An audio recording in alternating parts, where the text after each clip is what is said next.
evening and welcome to Tucker Carlson Tonight. We have stunning new details for you on that horrifying nursing home attack in Detroit that we showed you on Friday night. The story's even worse than we realized.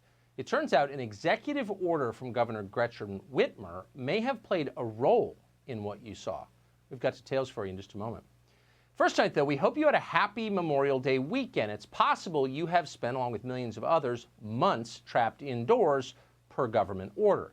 So getting outside makes all the difference. Grilling a hamburger in the fresh air, hitting the park, walking the beach for a couple of hours. It's essential. All of us need it. Nature is medicine. Happy, balanced people understand that intuitively. You can't just sit on a couch all day barking at other people on social media. Your soul will rot if you do that. And unfortunately, it's too late for a lot of people at CNN. And they haven't even been trapped inside for months. For reasons that no one in authority has ever really explained, cable news yappers have been classified as essential workers from the very first day of lockdown. And by the way, that includes us. It also includes the partisan political activists on the other channels. They didn't lose their jobs. They have not been quarantined. If anything, they are thriving in the midst of this disaster. They feel more essential than they ever have. Your suffering has been the best thing to happen to them since impeachment, when they got to spend a full month pretending to know where Ukraine is. So you can imagine their rage when they saw you outdoors this weekend, enjoying time with your family. The fact that you disobeyed them drove them insane. Here's CNN. These were not the images health officials were hoping to see this Memorial Day. Partygoers ignoring social distancing rules packed this pool in Missouri over the weekend. Beaches, boardwalks, pools packed with many people who are not wearing masks, who are not socially distancing. Even as health experts warn that if they don't social distance, there will be a spike in coronavirus cases within the next 2 weeks. But the question about masks, take a look. There isn't a single person on this beach wearing one. Scenes of crowded vacationers on a boardwalk in Ocean City, Maryland, and at Myrtle Beach, South Carolina. Even as states start to reopen, I don't even like that term reopening because it symbolizes the floodgates being opened. Can you imagine?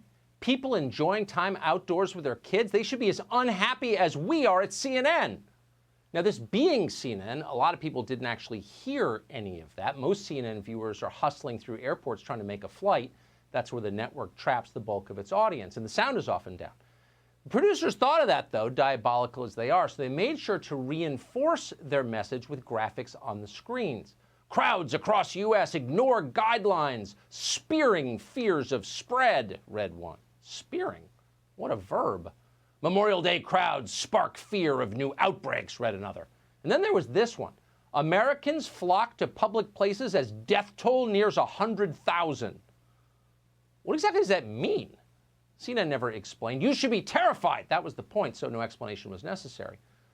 Over on MSNBC, the usual collection of retired CIA analysts and assistant professors of gender studies was terrified. They feared that somewhere out there in America, there might still be people who believe in more than shopping and vacations. Horrifying. It's possible, they fretted, that people like this, dangerous religious extremists, might somehow find each other and come together to pray. Not pray to Tim Cook or the Google twins in Silicon Valley or even to Barack Obama, but pray to something called God, and that cannot be allowed. The virus is not religious. It won't respond to prayer, I'm afraid. It loves congregations. Aggressive reopenings in defiance, in some instances, of public health warnings from his own CDC and his own advisors. And on the other side, Democrats who have seemingly hitched their fortunes to science and data. Regardless of how that plays with separation of church and state, and even if the president has no authority to issue such a decree, Trump's insistence on a rushed reopening flies in the face of what public health experts continue to advise, that this is not a time to become complacent. There you have it. Jeb Bush's dim-witted spokeswoman, now rebranded as an eminent epidemiologist, and she wants you to know, and she expects you to believe, that Democrats put these lockdown orders in place based on, quote, science and data. Okay, we'll take the challenge. What science and data are you talking about exactly? And we'll wait as you rifle through your papers and abstracts, Dr. Wallace. That could take a while because, in fact, there is still no science or data at all after 2 months that these lockdowns have done very much to halt the spread of this virus. Sorry, we wish it were otherwise. You hate to think of all those people suffering for no reason, but it's true.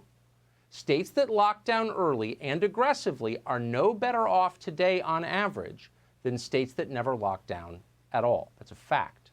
Those are the data that you're talking about.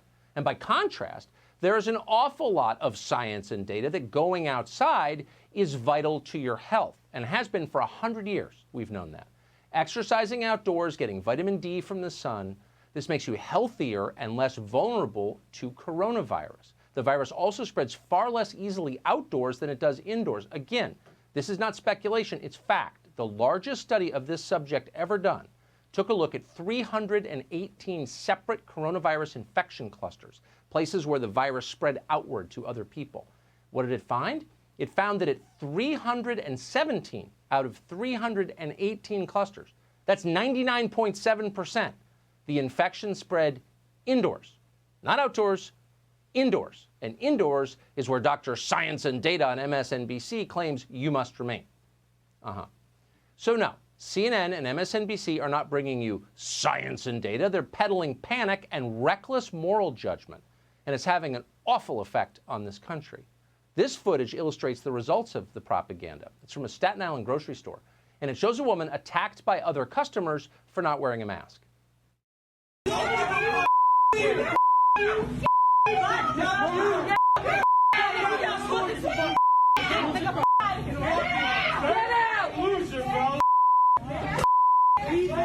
Get out.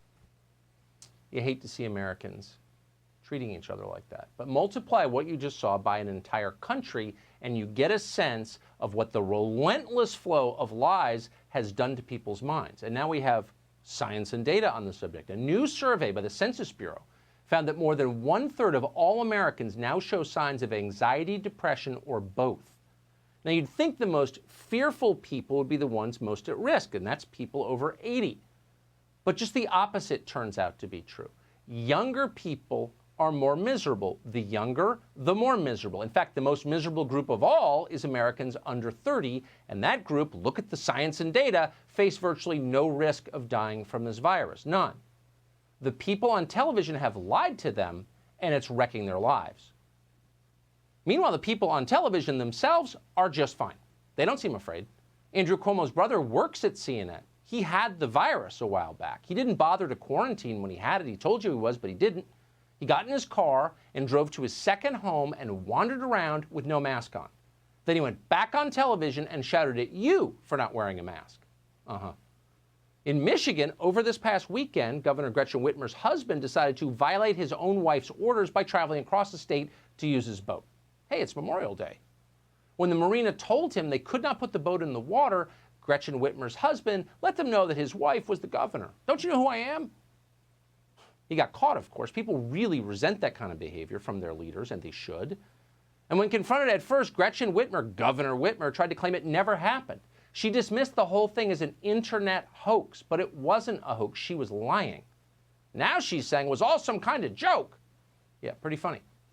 But if you really want to know what the people on television think of you and think of their own prescriptions for you, and if you want to know whether all the huffing and puffing and the moralizing and the judging you is real, watch this clip.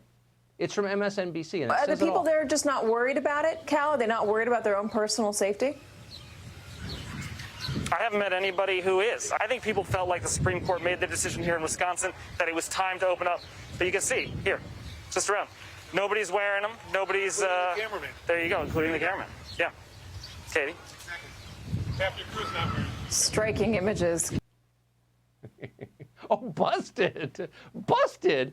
Turns around to hassle some guy in a Packers jersey. Oh, look at that guy's not wearing a mask. And the guy in the Packers jersey calls him out and says, your cameraman's not wearing a mask, Dumbo. You fraud. They are frauds. Remember that. The next time they tell you you're immoral,